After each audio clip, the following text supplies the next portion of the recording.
I've been on this journey to reprogram my mind. And I've taken this journey before, but I lost my way somewhere down the line. But here I am, I'm taking this journey again. I was listening to this lecture last night that was saying the difference between the one who tried and the one who became is somewhere down the line, the one who tried gave up. And it's just talking about consistency and being repetitive and waking up and doing the same thing over and over again, because how can you see improvement in a thing if you don't do the thing consistently? But today I was listening to this motivational video while I was doing the run that I didn't want to do.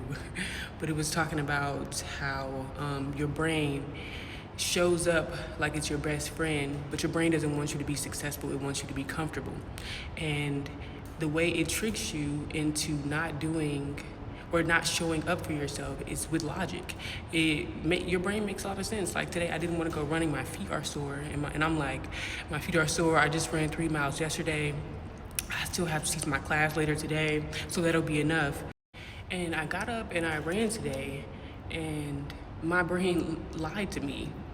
It told me that I couldn't do it, or I couldn't go as far as I did yesterday. I ran faster today.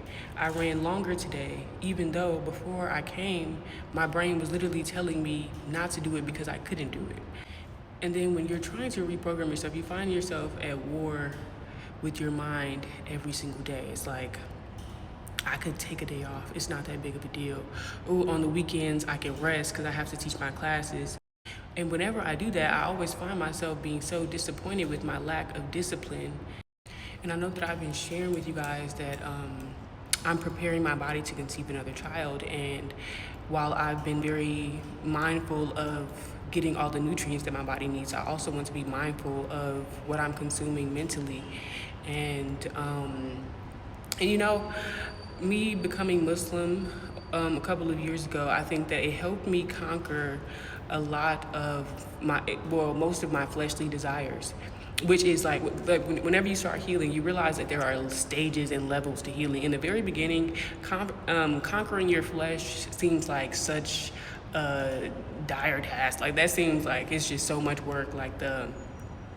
And then doing it and committing to it. It's not that you can't quit doing something, it's that you can't commit to quitting doing something. Because before, I would do Ramadan for 30 days. This is before I took my Shahada. And I would do Ramadan and I wouldn't drink or smoke for that entire time. But then after Ramadan was over, it was right back to the same thing. So I was constantly going through these, and I would do that outside of Ramadan as well. Like I would be fasting and I wouldn't do any of those things. But then when you actually commit to something, like, no, I have given up this thing. Before I was married, I saved myself for marriage. I gave up these things, and committing to those things for myself, it was doing it for myself was so much harder, but doing it for God made it so much easier for me. But the wanting to be married and preparing myself for that, having to give up all of these other things and get into the mindset of a wife before I even became one.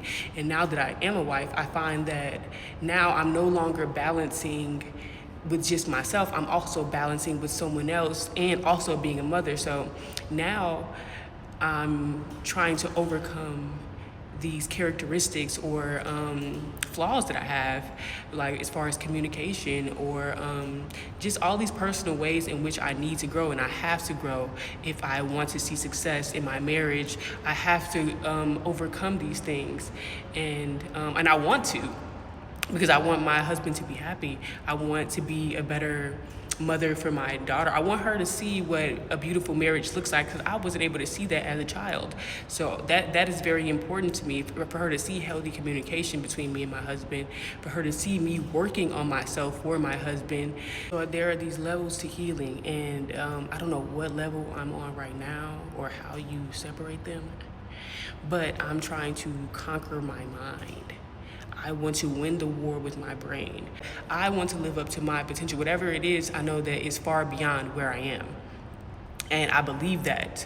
I know this to be true. I know the possibilities are endless for me. So I have to wake up every day and choose not to fall victim to the lies that my brain tells me. So yeah, I'm on this journey to reprogram my mind. I've been listening to these meditations while I sleep. You know, they have the quotes, a jack of all trade, a master of none. And mastery requires repetition. And the reason that a person is only a jack is because they do something, they find something and they do it well, and then they move on to the next thing. But doing something well doesn't mean that you've mastered it. You can do it, yes. You could probably master it if you focused on it, but you move on so quickly and you can't stay focused on one thing.